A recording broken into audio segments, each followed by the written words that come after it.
एक बहुत ही बड़ा मुद्दा, एक बहुत ही बड़ा टॉपिक, एक बहुत ही बड़ी प्रॉब्लम जो हर एक लर्नर फेस करता है, जो हर एक टाइम फेस करता है। Whether you are a school student, you are a college student, you are a higher education student, और आप अपने लर्निंग टाइम में अपनी लाइफ के किसी भी मोड़, किसी भी मुकाम पे हो, जो भी कॉम्पिटिटिव एग्ज़ाम दे रहा है या कोई भी अगर लर्निंग प्रोसेस है, लर्निंग टीचिंग प्रोसेस है, तो एक मेन इशू है जो हमेशा सबके लिए कांस्टेंट रहता है। क्या है वो इशू? इसी एक पर्टिकुलर इशू के बारे में आज हम यहाँ पर बात करने जा रहे हैं। So hello everyone, I am Shwetamrit Sharma from KMS fashion. बहुत दिनों बाद आज इंटरेक्शन करने का लगा मुझे, जस्ट बिकॉज आपको पता है 12th के एग्ज़ाम भी कैंसिल होने की बात आ चुकी है और 10th के ऑलरेडी हो गए थे।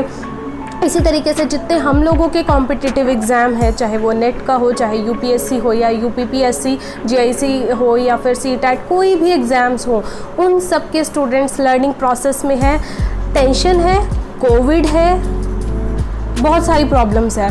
बट एक मेन प्रॉब्लम है, दैट इज़ रिटेंशन नहीं हो पाती, याद किया हुआ याद नहीं रह पाता। पेपर में बैठ के ब्लैंक हो जाते हैं कि अरे वो तो पढ़ा था हमने, बट अब क्यों नहीं याद आ रहा। तो ये वाली सब चीज़ें का सॉल्यूशन मैं आज आप लोगों को देना चाहती हूँ। मैं ट्राई करना चाहती हूँ कि मैंने इस चीज़ का अनुभव किया है, मैंने इस चीज़ को फील किया है। क्या आप लोग भी एक बार ट्राई करके देखिए, क्या आप लोगों को भी इससे कोई फ़र्क पड़ता है? सो गाइज, सब लोगों के पास क्या होता है कि सोर्सेज बहुत ज़्यादा हो गए हैं। ऑनलाइन एरा जब से स्टार्ट हुआ है तब से सोर्सेज बहुत सारे हो गए हैं। अगर कोई भी एक भी सिंगल स्टूडेंट बोलता है कि मैम मुझे कंटेंट नहीं मिलता, सो आप कहाँ सो रहे हो उस कंटेंट के लिए? सो आपको, बिकॉज आप गूगल सर्च कर सकते हैं, आप फ्री एडुकेटर्स के साथ जा सकते हैं। If you can able to pay, then आप पेड एडुकेटर्स के साथ जा सकते हैं। आपके कॉलेज है, आपका स्कूल है, आपका इंस्टीट्यूट है, सो मैनी, इवन आप लोगों के रिलेटिव्स भी। सो अब क्या चीज़ होता है, सोर्सेज बहुत सारे हैं, सही सोर्स को ले कई लोग इकट्ठा ही करते रहते हैं। तो जस्ट लिमिट योरसेल्फ, अपने आप को लिमिट कीजिए, वैल्यूएबल सोर्सेज को लीजिए, and foremost the main thing जो आप लोगों की प्रॉब्लम का सॉल्यूशन मैं आप लोगों को देना चाहती हूँ, दैट इज़ जस्ट रिविज़न।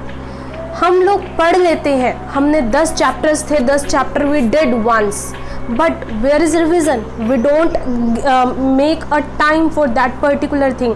हम आगे, एक कहावत है, मेरी मम्मी बोलते हैं, आगे दौड़ पीछे छोड़। हम आगे का आगे, आगे का आगे, आगे का आगे करते रहते हैं, लेकिन जो हमने पीछे किया था उसको बिल्कुल छोड़ देते हैं, जिसकी वजह से हम अपनी लाइफ के फ्रंट फुट पे बहुत ज़्यादा प्रॉब्लम्स फेस करते हैं। सो इसीलिए मैं यहाँ पर आप लोगों से गुजारिश करना चाहूँगी कि आप लोग अपनी बेटरमेंट के लिए just do revision several of times. If you have just read any of the topic once, but just do revision 2 to thrice। तो I am deadly sure that आप लोगों को जो प्रॉब्लम्स फेस करने को मिलती है वो रिड्यूस हो जाएंगी। I am not saying problems ही नहीं रहेंगी, बट उनकी क्वांटिटी रिड्यूस हो जाएंगी। एंड सेकेंड थिंग, जब आप नई चीज़ को पढ़ोगे तो पहला आपका रिटेन रहेगा, तो आपकी नॉलेज एनहांस होगी, आपकी अंडरस्टैंडिंग नॉलेज एनहांस होगी। जस्ट उसको पीछे छोड़ दो, अपने मेमोरी लेवल को। अब आपने अंडरस्टैंड करके रिफ्लेक्टिव लेवल पे आ जाओ। सो आप लोगों की जो रिवीजन है, रिवीजन का टाइम बढ़ा दो। रोज़ नया ज़रूर पढ़ो, लेकिन पिछला मत छोड़ो। सेकेंडली, अगर किसी को अभी भी लगता है कि भाई पता नहीं क्या पढ़ना है, तो ट्रस्ट मी, जो सिलेबस है उस सिलेबस के अंदर जितना कुछ आपको सामने से समझ आ रहा है उसको एक बार पढ़ लो और उसकी रिवीजन करते जाओ, क्वेश्चंस करते जाओ, रिवीजन करते जाओ, क्वेश्चंस करते जाओ। दिन में 10 क्वेश्चन करो, शाम को उन्हीं 10 क्वेश्चन की रिवीजन कर लो। अगले दिन पहले उन 10 क्वेश्चन की रिवीजन करो, अगले 10 क्वेश्चन और कर लो। सो इन टोटल कितने हो गए? 20। सो रोज़ आपके 20 क्वेश्चन वहाँ पर बढ़ते जाएंगे और आप लोगों की जो ये मेन प्रॉब्लम है ये सॉल्व हो जाएगी। सो गाइज़, मुझे लगता है कि ये एक बहुत अहम हिस्सा है जो हम सब भूल जाते हैं कि रिवीजन मस्ट है। सो आप लोगों भी आज फोकस कीजिए इस चीज़ को, अपनी लाइफ में थोड़ा सा लेके आइए। मैं सिर्फ इतना बोलूँगी, अगर ये वीक आज वेडनेसडे है तो सिर्फ इस पर्टिकुलर वीक में आप 3 से 4 दिन इसको ट्राई कीजिए। अगर आपको इफेक्टिव लगे then just do continue it, but अगर नहीं लगे तो उसको प्लीज़ छोड़ देना। Just don't do what I say. Main बात, घर रहो, सही रहो, मेंटली पीसफुल रहो।